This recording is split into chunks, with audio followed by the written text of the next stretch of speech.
Today, we are deeply honored and privileged to have Professor Dr. Devendra Jalihal, Director, IIT Guwahati, amongst our midst today, whose presence adds great value to this occasion. Professor Devendra Jalihal earned his BTech from. So this is just a humble 1-minute introduction for our students. IIT Kharagpur in 1983 and completed his PhD in electrical engineering from Duke University, Durham, USA in 1992.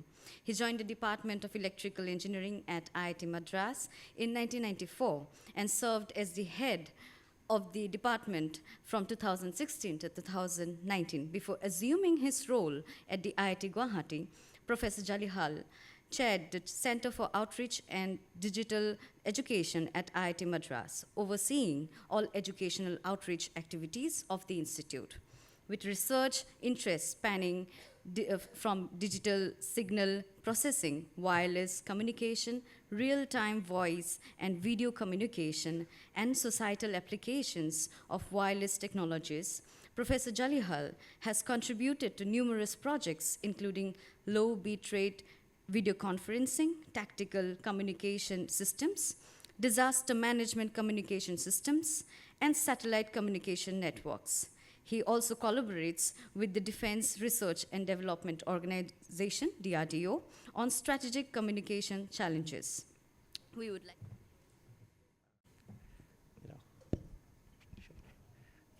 We witnessed a wonderful performance just now, so I'm speechless. Plus, I thank each one of you for having me here today and giving me time to talk to you. It's always wonderful, to be with the young people. We live in the era of communication devices, which just didn't exist even 15 years ago, right? I mean, every one of us carries a smart device, right, that we're constantly connected, I don't know to whom, right? Because in the process of having these communication devices, my observation has been that we have lost the art of communication, right?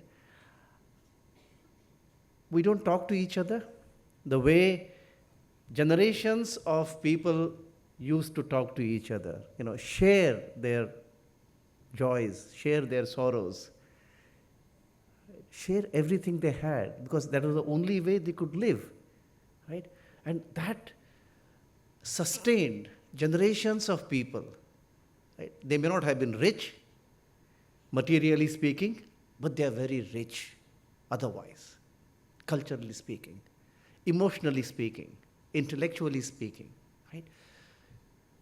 I'm afraid, that today's generation that I encounter, because of my profession, I stay with young people all the time. When they send me email, 10, 15 years ago, I started noticing this. Sentences were not well formed, right? Now, of course, sentences are well formed not because they have improved their writing skills. There is ChatGPT, right? So, I get messages, then I ask the student, did you write all this? No, sir, ChatGPT ne likha diya.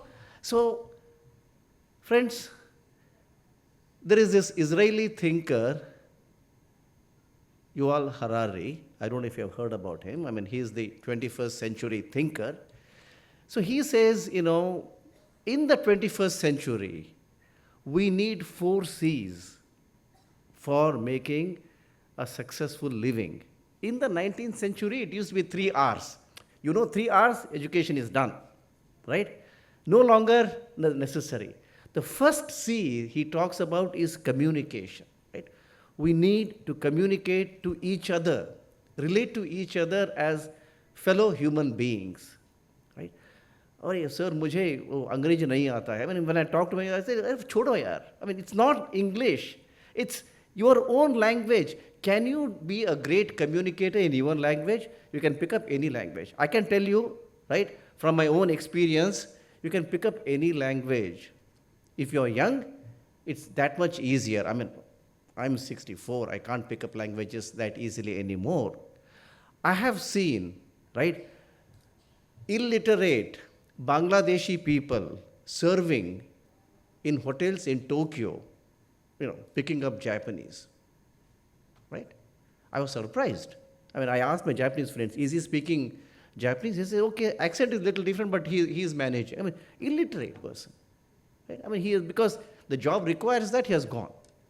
Okay, so language is not a problem if you are well grounded in your own language. So my request following Yuval Harari is the first C, communication. You must do everything. Unfortunately, our school, the way the education has evolved, has taken you away from the language education. So focus on language, focus on thoughts, focus on reading, focus on writing. I can't emphasize this more, right? The second C he talks about is collaboration. After the first C, when you communicate, right, you have to collaborate with each other. That's the only way to solve the problems of the 21st century, right? I mean, it rained in Guwahati for 2-3 days, and as I was coming on the highway, right, next to that was a service road, full of water, flooded. And this is the condition of all urban cities in the country. Of course, you could say, we live close to Brahmaputra and water cannot flow anywhere. We have blocked the ancient passages of flow of water.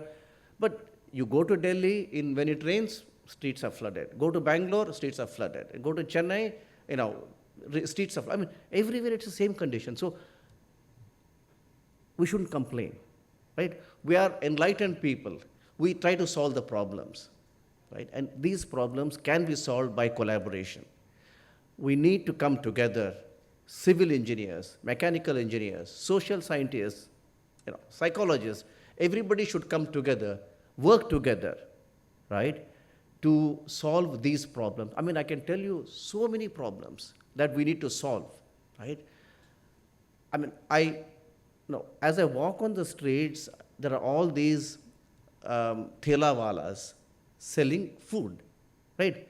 And we tell our children, hey, nahi, wo acha nahi hai, it's not hygienic, right?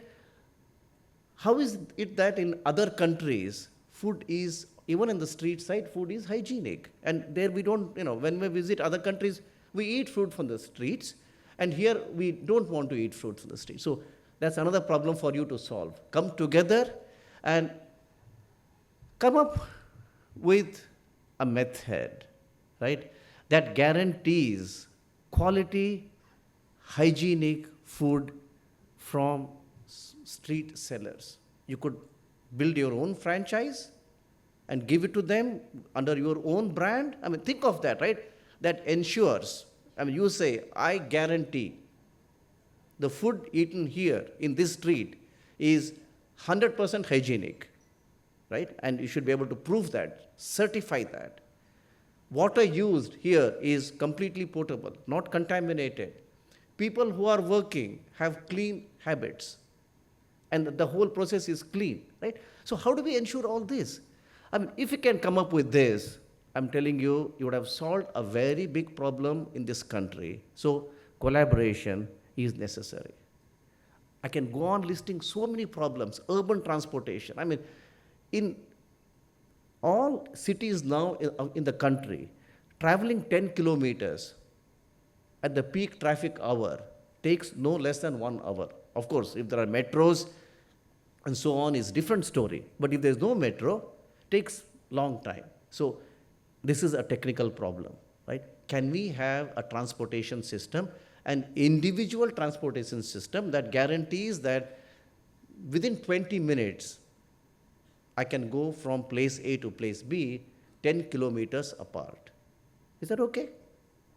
I can go on listing so many problems that we need to solve. Our country is today problem rich. I want young people to make it solution rich. Okay?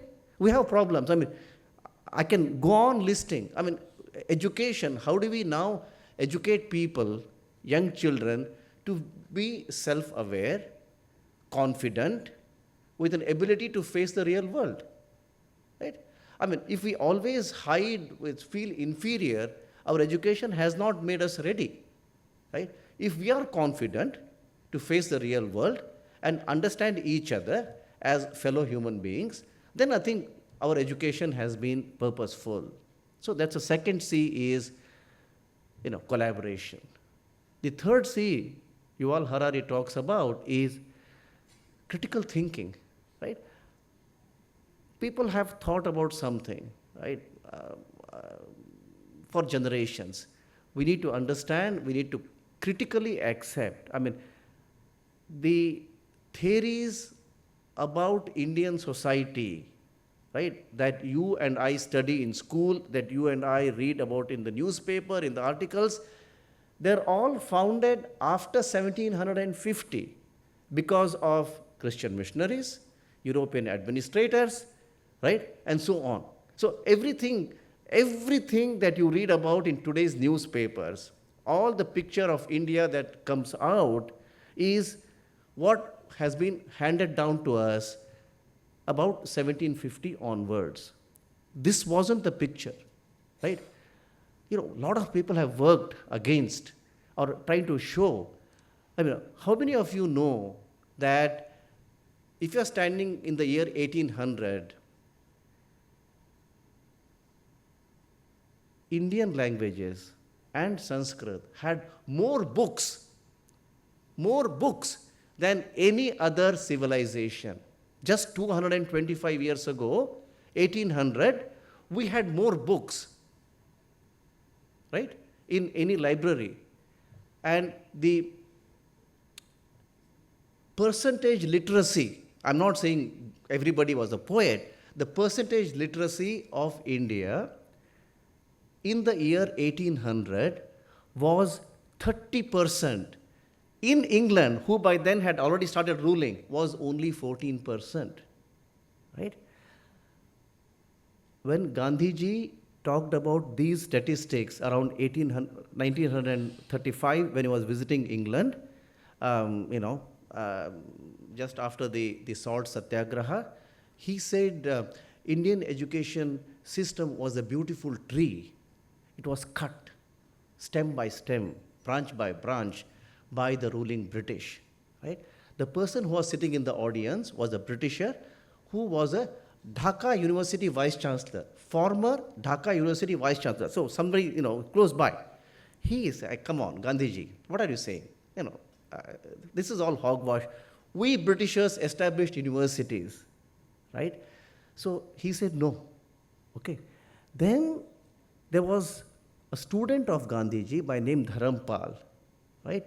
He went through the archives, both British archives and the Indian archives. He wrote a book in 1960s called The Beautiful Tree because Gandhiji had used this idiom of the Indian education system was a beautiful tree, right? So this requires critical thinking, not accepting what has been handed over to you, right, as the picture.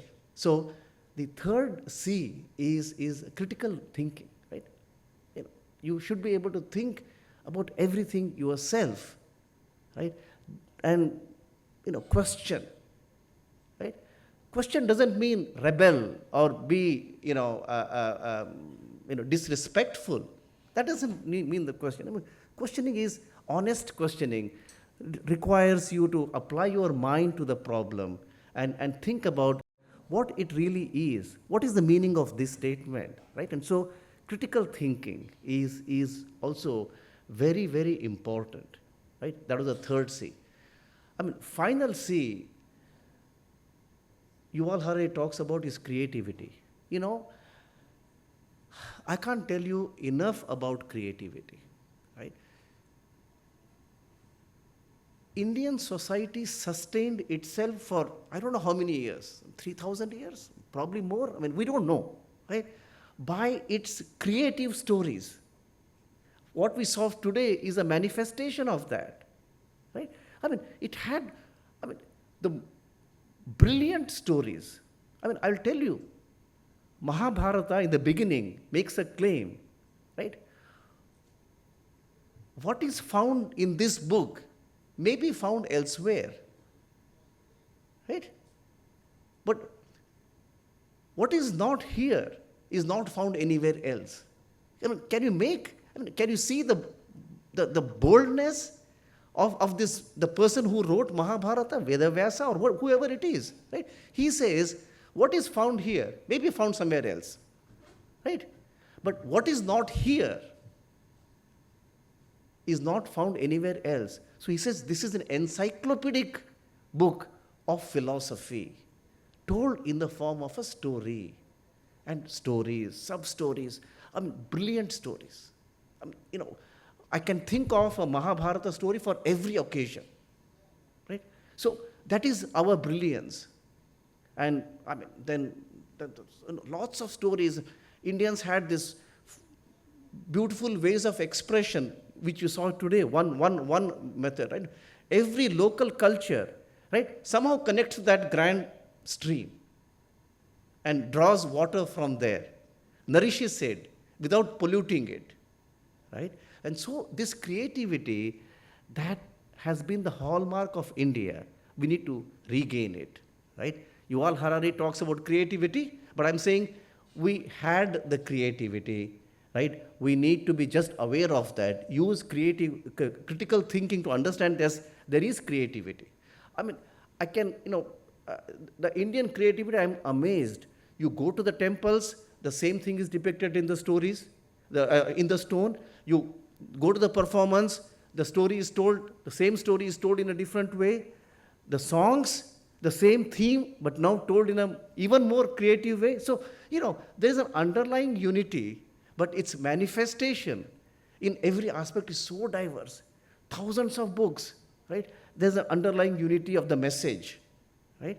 So creativity is very important. I hope, going ahead, right, we look for education that makes us confident. Again, a C word, but not covered by Yuval Harari, right? That reduces conflict. Again, a C word, right? Looks for collaboration. And, at the end of the day, like I said before, we have to make it solution rich, right? Can't go on complaining, our generation may have done it, but your generation is different, right? We just have to do things differently going ahead, right? I'll just give you a bit of statistics before I end. Sorry, this device has a habit of coming up with this thing at the wrong time, right? So I'll just give you a bit of statistics, which I learned recently. From 1995 to 2025, Indian GDP has grown 12-fold. What it was before, it's now become 12-fold, right? Today, 2025, the GDP is something like 4.4 US trillion dollars, right? Of course, Modi ji talked about $5 trillion. We are not quite there in 2025, but that's a goal, right? As a political leader, he has to put a goal. He says 5 trillion, we're a little shy of that. When he said that, we were about 2-point-some trillion dollars, but today we are 4.3 trillion. 2030, you would have just graduated, right?